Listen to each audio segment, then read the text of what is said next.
So I'm gonna actually break down how to actually build muscle because a lot of people are confused on it, and it's not as difficult as people make it to be. You see a lot of people on YouTube try to give like these very scientific ways on your how cells work, how your endocrine system works, and everything, and all that. And it's just sometimes it's just confusing. And I study this shit, and even I get confused on what people say. But I'm about to be going on my experience. I know everyone's different. You are different. But if it helps you to understand how to actually build muscle, then I guess I'm doing something right.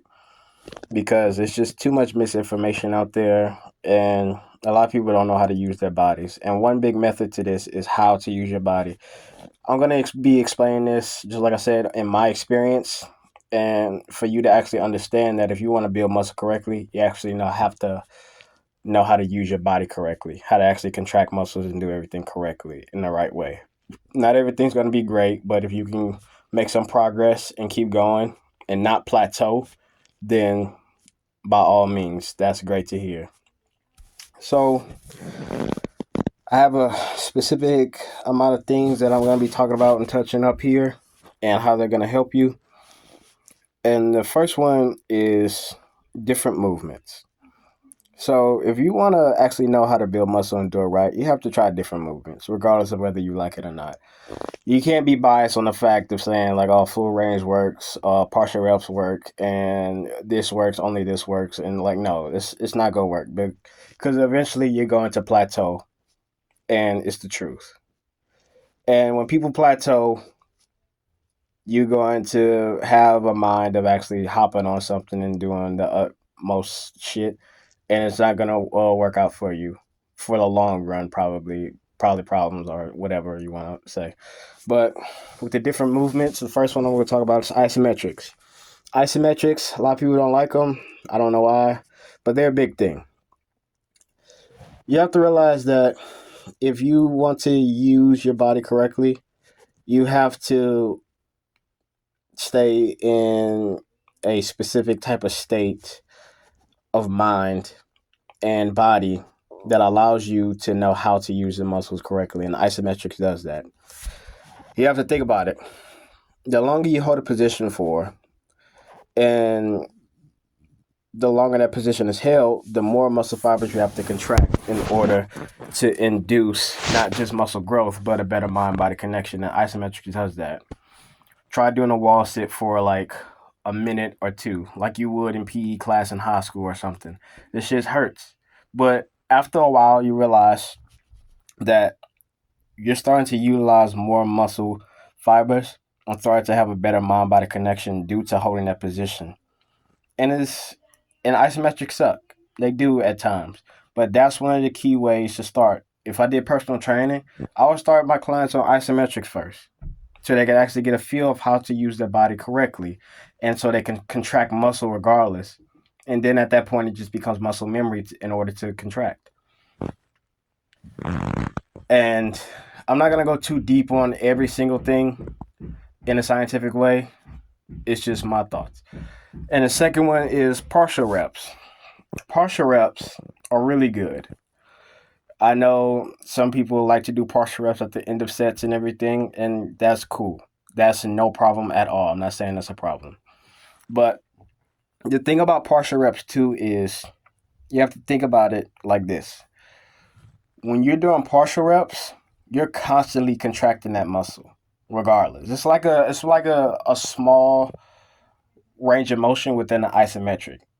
If you're constantly contracting that muscle while you're doing reps, small rep ranges or small, you know what I mean, then the more you contract that muscle within that range, the more muscle fibers you're going to contract. And it's going to hit those smaller muscle fibers that not many people think of. That's like deeply ingrained within the muscle that are there, that they are very much there. It's just sometimes you don't feel them if you don't do it right.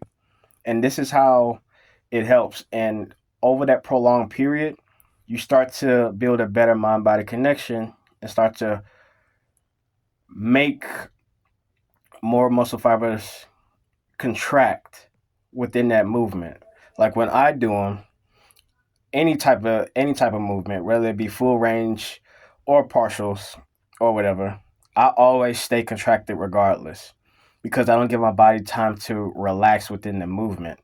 I only give it time to relax within the movement when I'm actually done in the movement, or if I'm trying to have some reps in reserve. But partial reps, that's one of the main things to it. That's the beauty of partials. And the next one is full range. Obviously, we all know about this one.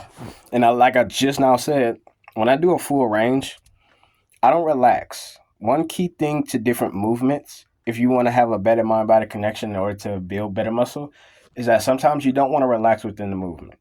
If you're doing like a chest press and a chest press machine, and you're going and you're relaxing and you're going and then relaxing, rep, relax, rep, relax. I'm not saying that's a bad thing, but if you want to induce the most muscle growth, you kind of want to do a partial within a full range, if that makes any sense. Basically, staying contracted the entire time, which gives you a better advantage of connecting your muscles to your mind and building more muscle fiber density and capillary density, cardiovascular, and all that good stuff. That's some of the keys to this. And that's why I like to stay contracted regardless. The whole thing of this is muscle contraction. Muscle contraction is the key.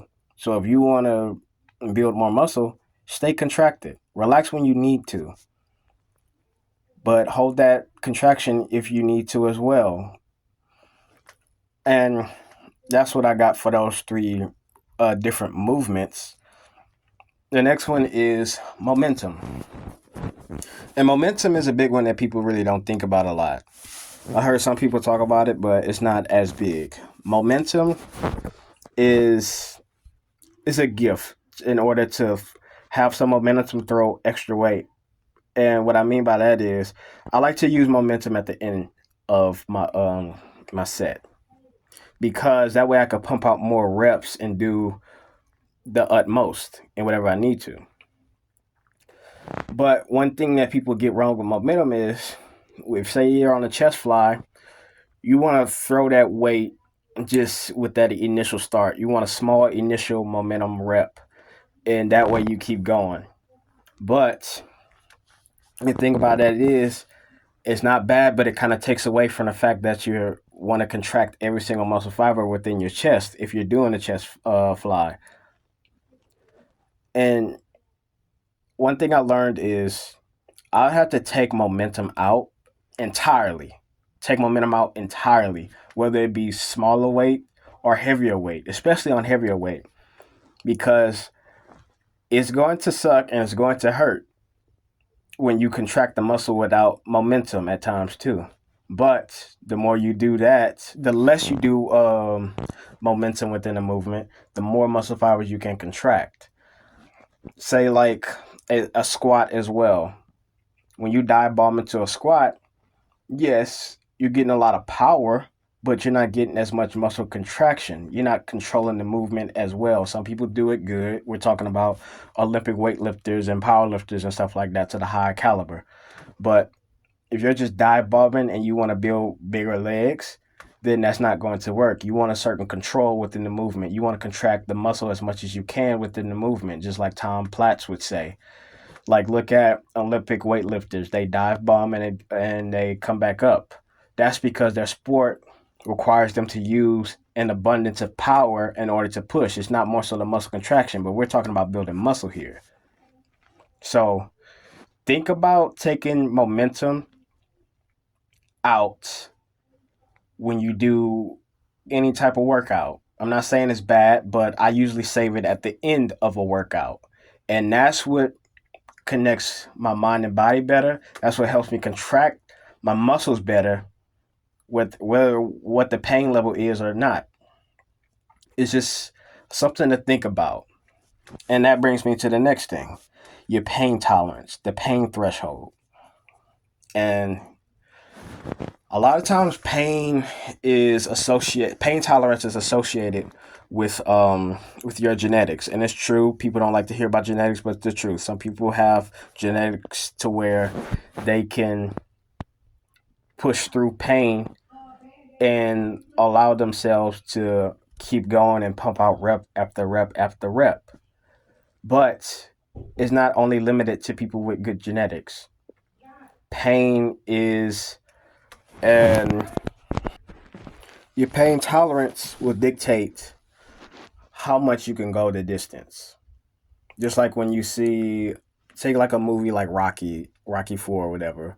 Like with that last fight, Rocky was getting beat and beat and beat, and he was taking a lot of pain. And your body responds to that type of pain with hormones. Hormones like endorphins and oxytocin. But you can make that better.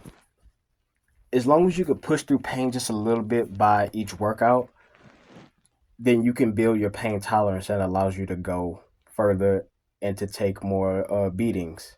Don't be stupid about it, obviously. You want to lift with good technique and good coordination, but you have to take into account when you do these isometrics, these partials full range, and take the momentum out, the things that I just said, then you're going to induce more pain tolerance regardless. And it's a great thing to think about. It's a great thing to have as a high pain tolerance. Because when you do a certain amount of work, when you see people do a certain amount of work in the gym, it's just like there wasn't like no straining or anything there. There wasn't no grit. And that's not needed for every workout. But if you're trying to build muscle and get to those higher rep ranges with heavier weight, we're talking about heavyweight here, then you're going to have to build a good pain tolerance. You're going to have to build some grit. And that's just facts right there. And it takes a while and it's going to suck. But that's the beauty of it. You get to beat your body down and build it back up. That's the whole point of the bodybuilding, the powerlifting, and anything. Everything you do in life is going to require you to take some pain mentally and physically. And you have to take that into account. So creating a pathway to having a very high pain tolerance is very much key. And it's going to suck ass. It's going to suck a lot. You might be screaming and yelling, or you just might be grunting. But as long as there's something in there that allows you to flow through that pain and increase the tolerance, then you're making good enough gains right there. And that's factual. And I always try to take that into account. Every rep and every set I do that requires me to go a little bit beyond the distance, I'm down to take that pain in. And you have to think about the psychological of it. Anything that's going to be painful is scary. And you're not gonna want to do it. It's gonna bother you, you're gonna be sore, and it's gonna hurt. But that's the name of the game. That's part of the game is pain. Just like I said, whatever you do. So think about that and take that into account because there is really no other way with these things. This is how this shit works, and this is how it's always going to work. You have a human body, and the body endures pain. It should endure pain if you allow yourself to endure pain. But if you don't, and you just stay in the same place and do the same thing when you go into the gym, it's not gonna work. You go get butt hurt, you go try to find another way to do something, and it's probably not gonna work for you. And so you take another method of steroids or whatever. I'm not saying steroids bad. I don't care for them. It's just you have to do that. Taking pain is no easy way out. It's actually one of the best ways in. And so that brings me to another thing that I want to follow up is intensity. Your intensity is going to determine how much muscle you build. And I learned this from Mike Mentzer, looking at Tom Platz and Dorian Yates. Your intensity matters. These are all big things what I'm talking about, but this is one of the biggest things. Intensity of a lift is like glory. And from just a physical standpoint, I could talk about that. But with intensity, you have to take into account, you have to think that when you go into the gym, you're already prepping yourself mentally for this. And people don't like to hear about the mental psychological aspects of lifting, but it's big. It is really big, whether you like it or not. It's the truth. When the body requires a certain amount of exercise and a certain amount of stress in order to induce growth. And as you start from a novice to a more experienced lifter, there is some type of intensity in between there that was needed in order to you to become a more advanced lifter. Whether if that's CrossFit, strongman, powerlifting, bodybuilding, it requires it's going to require intensity. It's going to require more grit. Just like what this ties into the pain threshold. The more intensity you have, the more pain you will feel, the stronger you will get, pain wise, and just physically. And that's how that works. Intensity is key. That's why you see Mike Minter and Dorian Yates doing 45 minutes to an hour training, because they progress the weight just a little bit each time, I'm pretty sure. And then they add intensity, and intensity keeps growing. And as the intensity grows, the pain tolerance grows. And that comes with doing different reps, doing slow negatives, slow positives, isometrics. Within each part of that rep, there is a lot of intensity there. And you're pushing your body to the maximum at that point, to the utmost fucking maximum to build the muscle that you want to build. Because you're recruiting damn near every single muscle fiber in the body in order to do that. The body doesn't, when you're working your biceps, you should have a good mind body. Actually, when I would do pull-ups, my mind body connection has gotten so great to the point to where I would feel my chest activate. And you're probably thinking like, nah, that doesn't even happen like that. It doesn't work like that. But it does work like that. Because the chest is connected to the biceps. You should want a mind body connection that's so good you're activating muscles that wouldn't usually be activated within the movement. The body works as a unit. It doesn't just work as just your biceps when you're curling. You're contracting your chest to a small degree as well, especially the muscles in the back as well too. So that's what's the beauty of intensity. It forces you to use damn near all parts of your body in a unit, especially the ones that you're working, obviously. And that's what makes you grow a lot. You don't have to go balls to the wall every single workout. You don't. But at some point, you're going to acquire a higher amount of intensity in order to induce more muscle growth. And that's one of the main keys right there, too. And now something else that not many people... So, sorry about that. The last thing I would like to talk about is stretching. And if you watch my videos before, then you know that I'm pretty adamant on stretching. Stretching is something that a lot of these fitness gurus, a lot of people don't talk about at all. Some people actually say it's bad for you. And that is a beyond horrible fucking take to have on stretching. Stretching is very beautiful. I don't get how it's good to stretch and allow the muscles to stretch within the movement of you working it rather than just stretching alone for the sake of stretching. It's like, don't you find that kind of weird how people say that? It's good to let the muscle stretch when you're doing a chest fly, but just to stretch isn't good. Or some people just don't acknowledge it, and I think that's dumb. The whole idea of stretching within the movement is to allow the muscle fibers to stretch beyond or to a good limit to where they could be more filled with blood and oxygen in order to look bigger and to grow. That's why people stretch within the movement. So why is it so much different when you just stretch with just body weight? And that points me to the fact that stretching is just an all around amazing thing to do.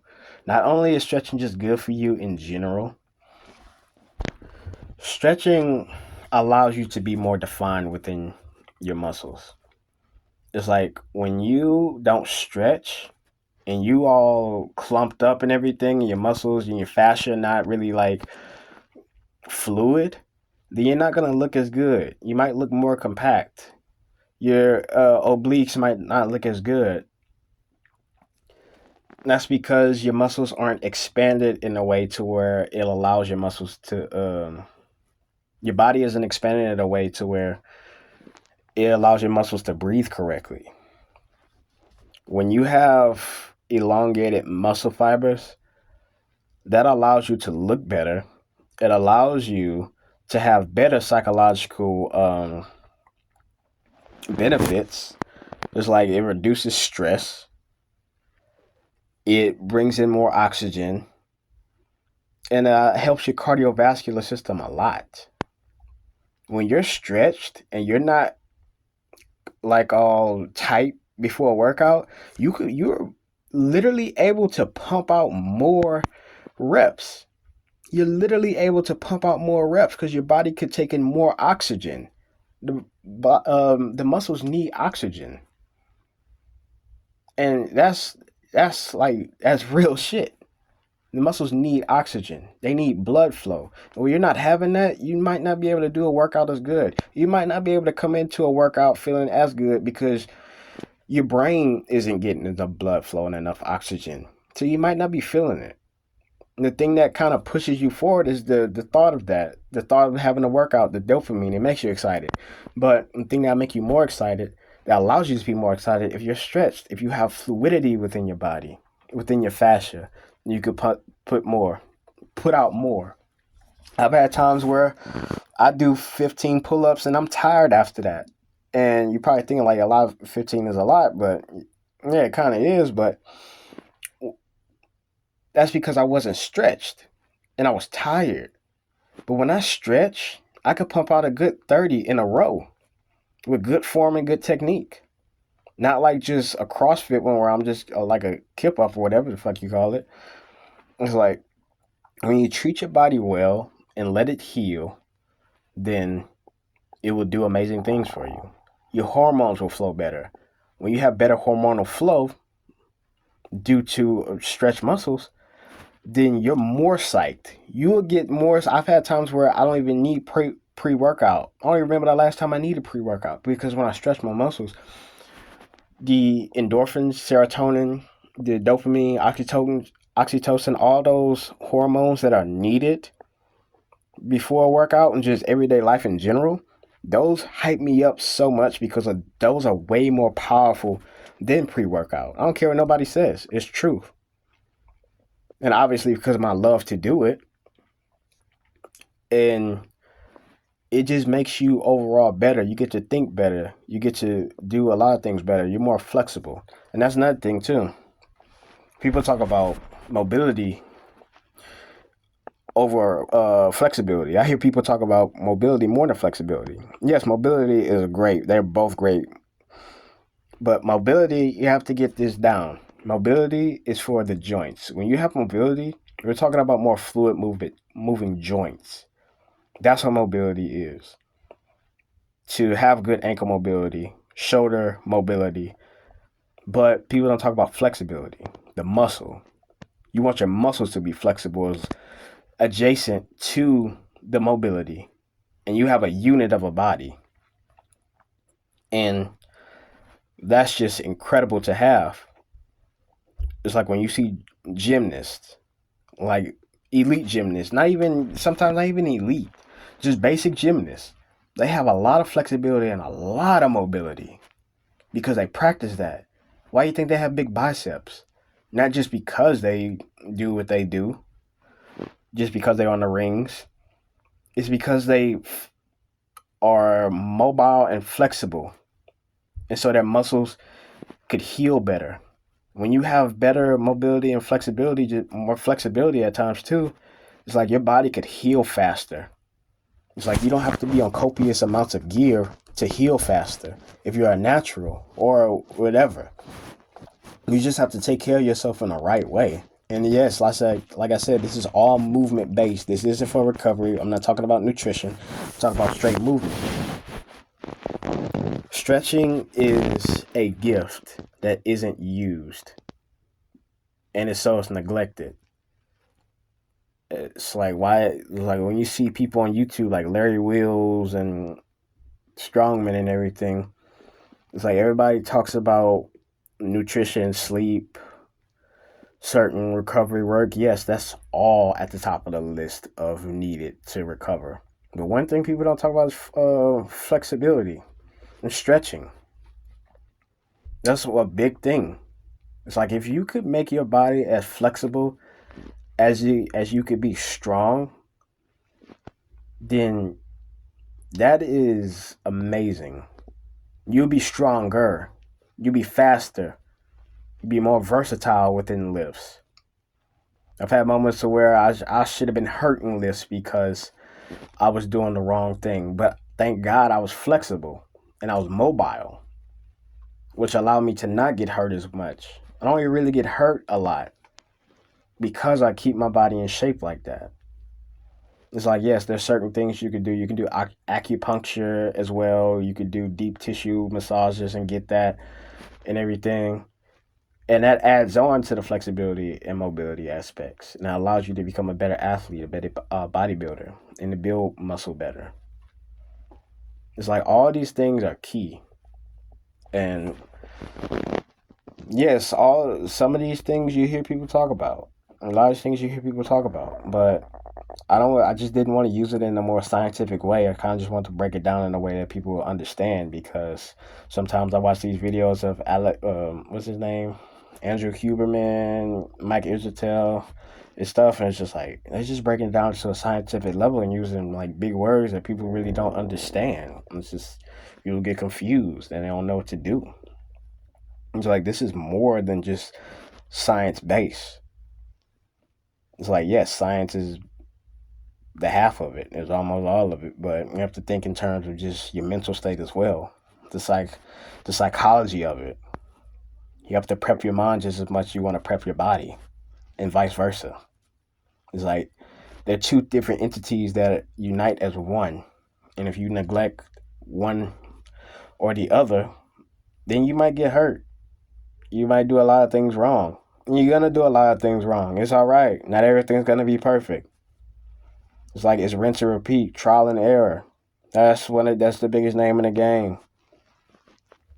But doing stuff like this and constantly evolving as a bodybuilder or just a muscle builder in general, you won't have to plateau.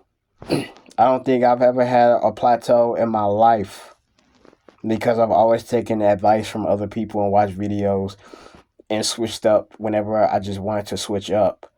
So I never had a plateau, and that might be hard to believe and you think I'm bullshitting, but I just never had a plateau because it's always experimenting, always doing different things to become stronger and better, faster and smarter, be more intelligent. It's like this isn't hard to get. This isn't a fast track. This isn't a race. It's like this takes time to build, and it will always take time to build. It would always take time to do research and to discover more things. It's not impossible, but we think it's impossible. It's just things that seem impossible just take time. It's like, so what if your genetics are not up to snuff? So what? It's just like, it doesn't matter. None of that matters. It's like when you do certain things in life, yes, you might have to have certain genetics and certain like body frames in order to be good at that sport. It's the facts. But regardless, at the end of the fucking day, you have a body. If you're not disabled, mentally disabled, and you could breathe and do things, then you have pretty good genetics, all right? You don't have to have fucking amazing genetics. You just have to rinse and repeat with everything you do. A lot of these fitness influencers and a lot of these people on here are going to tell you something else, and you're going to follow that because they have a big name. So what? It doesn't, that that doesn't matter. It's just like shit is not hard to understand. It just takes time to actually take it in. It's just like, oh, okay, this actually works. Take advice, do different things, switch up when you need to. Switch up when you don't even need, you don't have to switch up when you need to. Just try something different. Do different movements. It's like I've had times where I would refuse to do different movements. Just like for like recently. I had a time where I just would not do reverse curls because I thought they were stupid. Then I looked at Robbie Robertson, an old school bodybuilder who looked fucking phenomenal. He said he did them, so I started doing them. My forearms grew like a motherfucker. And I would always do forearm work.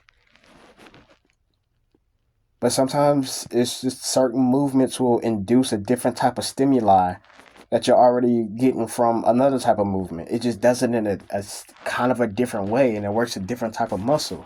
So you're going to contract more because your body's not used to it. So you're going to grow. And if you grow, just add more weight and do it correctly. Don't just throw it around and be a fucking retard with it. Actually take your time and do it right. Understand your body. Go slow within the movement.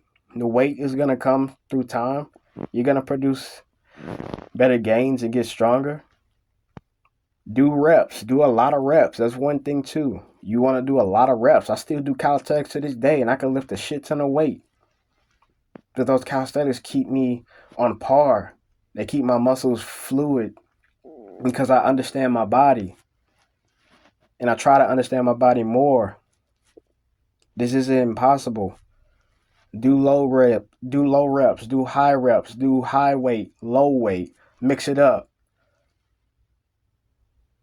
It's like it's bothering to see people just hop straight on things and do things that aren't good for them because they want to hurry up and get to somebody's level that they'll probably never get to. And that's facts. I'm not going to sugarcoat the shit. You probably can, but why take the easy way when you can actually try to understand yourself better? It's like, I put faith into a guy that's 100% natural, that tries different things, and a guy that just jumps on gear and does basically the same thing that he's always done, even when he was natural. That didn't work. It's like it's a fucking joke. But that's how I think about building muscle and everything. Yes, there's a lot more that goes into it, and I'll probably make more videos about it or something. It's just I kind of got aggravated when I was watching something, but yeah, I just have to make this video. I'll let you know. I just want to see people do good, and that's what I got for this. I got nothing else, so yeah. Take care.